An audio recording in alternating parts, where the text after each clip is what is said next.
নমস্কার বন্ধুরা, শুভ সকাল। আপনাদের দুষ্টু মিষ্টু সংসারে অনেক অনেক স্বাগত। কেমন আছেন সবাই অবশ্যই কিন্তু কমেন্ট করে জানাবেন।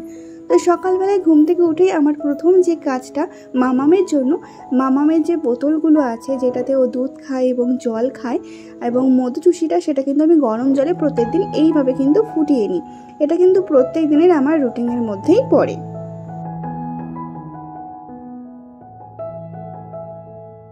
তো দেখতেই পাচ্ছেন মাম্মাম এখন ঘুমাচ্ছে। মাম্মাম কিন্তু ভোরবেলা 5টা সাড়ে 5টার দিকে উঠে যায়। তো মাম্মামকে উঠলে আমি প্রথমেই যে খাবারটা খাওয়াবো সেটা আপনাদের সঙ্গে শেয়ার করব। আজকে আপনারা দেখবেন আমি সকাল থেকে দুপুর পর্যন্ত মাম্মাকে কী ধরনের খাবারগুলো খাওয়াই সেটাই আজকে আপনাদের সঙ্গে শেয়ার করব। তো মাম্মাম এদিকে ঘুমাচ্ছে, তো ঘুম থেকে উঠে গেলোকে ফ্রেশ করে নেব। আর আমি ওকে এখন সকালবেলায় দেব হচ্ছে মুড়ি, দুধ মুড়ি। তো আমি মুড়িটা কিন্তু ব্লেন্ডারে আমি গুঁড়ো করে নিয়েছি, তো সেটা আমি এখানে 2 থেকে 3 চামচ মতো দিয়ে দিলাম। তবে কিন্তু মুড়িটা কিন্তু একটুখানি ভিজিয়ে রাখলে ওটা কিন্তু ফুলে যায়, তাই কিন্তু যে খুব বেশি নিলে কিন্তু হবে না, তাহলে কিন্তু পরিমাণটা অনেকটা বেড়ে যাবে। তো আমি দুধটাও কিন্তু গরম করে নিয়েছি। দুধটা দিয়ে এবার কিন্তু আমি এটা ভালোভাবে মিশিয়ে নিচ্ছি। দেখবেন এইটুকুনি দিয়েছি, এবার কতটা পরিমাণে হয়ে যাবে। এটা কিন্তু ভিজে গেলে না একটু ফুলতে শুরু করে, চিড়ে বলুন মুড়ি বলুন এগুলো কিন্তু একটু ফোলে।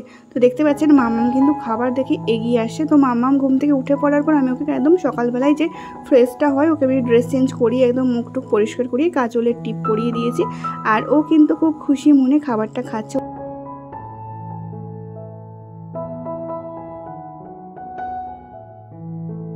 গত কয়েকদিন আমি আপনাদের সঙ্গে ভিডিও শেয়ার করতে পারিনি। মামামের শরীরটা একটুখানি খারাপ ছিল। এই গরমে না মাম্মা বেড়াতে গিয়েছিল মামার বাড়িতে, তো ওর না গায়ে অনেক র্যাশ বেরিয়েছিল গরমের জন্য।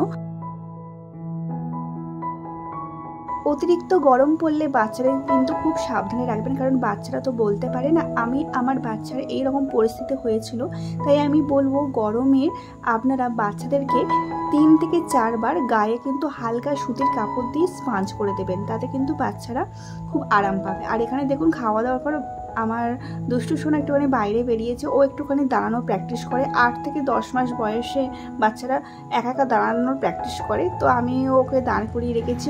ও প্রায় 5 থেকে 10 মিনিট এখানে দাঁড়িয়েছিল, প্রকৃতিটাকে উপভোগ করছিল। বাচ্চাদের কিন্তু এরকম পাতা, ফুল, পাখি এগুলো দেখানোর চেষ্টা করবেন। ওদের কিন্তু এই সময়টা ওদের এই যে অ্যাক্টিভিটিসগুলো খুব দরকার। তো এখন আমি টাইম হয়ে গেছে 10:30। তো ওকে আমি এখন ওটস খাওয়াবো, ওটস কলা। এই রেসিপিটা আমি আমার চ্যানেলে অলরেডি দিয়ে দিয়েছি, আপনারা চেক করে নেবেন। এটা কিন্তু আমার দুষ্টু সোনা ভীষণ পছন্দ করে, ওর খুব পছন্দের খাবার। আর দেখতে পাচ্ছেন ও আমার কোলে একদম বসে থাকতে চাইছে না। ও কিন্তু কোলে বসে খেতে চায় না, ওকে বসিয়ে দেবো ঘুরে ঘুরে এরকম মানে বসে বসে খেতে চায়। তো দেখুন যেই ওকে নামিয়ে দিয়েছে আর ও খাবার দিয়ে কীরকম এগিয়ে আসছে। আর কোলে যখন ছিল সেরকম ছটপট ছটপট করছিল। ও এরকম বসে এইভাবে খাবে, ওর এটাই হচ্ছে মানে ওর ভালো লাগে আর কি। তো তারপরে ওকে আমি নামিয়ে দিলাম, ও এরকম বসে বসেই খাচ্ছে। আর দেখুন আমার দিতে একটুখানি দেরি হয়েছে বলে নিজে হাত লাগিয়ে খেতে চাইছে। বুঝতে পারছেন কীরকম দুষ্টু হয়েছে। মানে ওর যে দুষ্টু নামটা ওকে সাধে দিইনি, সার্থক ওর দুষ্টু নামটা। ভীষণ দুষ্টু, ভীষণ চঞ্চল। তবে ওর যদি শরীর খারাপ করে না, সত্যি আমাদের খুব মন খারাপ করে। সারাদিন ওই কিন্তু বাড়িটাকে মাতিয়ে রাখে। এরপর হয়ে গেছে লাঞ্চ টাইম। তো আমি আজকে লাঞ্চের ওপর দিচ্ছি। এখানে 1 টুকরো পেঁপে নিয়েছি, 1 টুকরো কুমড়ো নিয়েছি, আর এখানে নিয়েছি অর্ধেক আলু আর 3টে বিনস। আপনারা চাইলে আপনাদের পছন্দ মতো এখানে সবজি অ্যাড করতে পারেন। এরপর আমি এখানে প্রেসারে জল গরম করতে দিয়েছি এবং এই সবজিগুলো দিয়ে দিলাম। আপনারা চাইলে কিন্তু এখানে ডাল ইউজ করতে পারেন, তবে এখানে আমি আজকে ডালটা স্কিপ করে গেছি। এবং ঘরে যে তৈরি হয়েছে আমাদের জন্য যে ভাতটা, এখানে ভাতটাও কিন্তু আমি অল্প পরিমাণে দিয়ে দিলাম। এবার এটাকে সিটি দিয়ে দেবো। তবে কিন্তু আমি এখানে কিন্তু কোনো লবণ বা হলুদ ব্যবহার করছি না। এটা আমি নিজে থেকেই মানে নিজের কাছে প্রতিশ্রুতি নিয়েছি যে আমার বেবিকে 1 বছর পর্যন্ত কোনো লবণ বা মিষ্টি জিনিসের সঙ্গে মানে চিনি ইউজ করাবো না।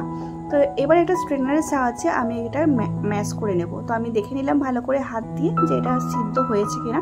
তো ভালো রকমভাবেই সিদ্ধ হয়ে গেছে। তো এবার আমি এটা একটা স্ট্রেনারের সাহায্যে ম্যাশ করে নিচ্ছি। আপনারা চাইলে কিন্তু এটা ব্লেন্ডারের সাহায্যে ব্লেন্ড করে নিতেও পারেন।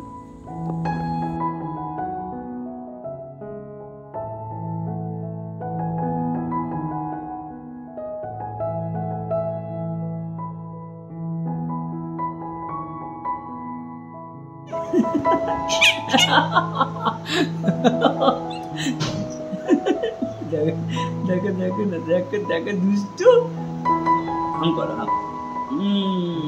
Good girl, good girl, good girl. তো চলুন আজকের মতো টাটা। এরপর আমি দুপুর থেকে রাত্রির পর্যন্ত আমার বেবিকে কী কী খাওয়াই সেটাও আমি আপনাদের সঙ্গে শেয়ার করব পরবর্তী কোনো ভিডিওতে। যদি আপনারা জানতে চান অবশ্যই কিন্তু কমেন্ট করে জানাবেন।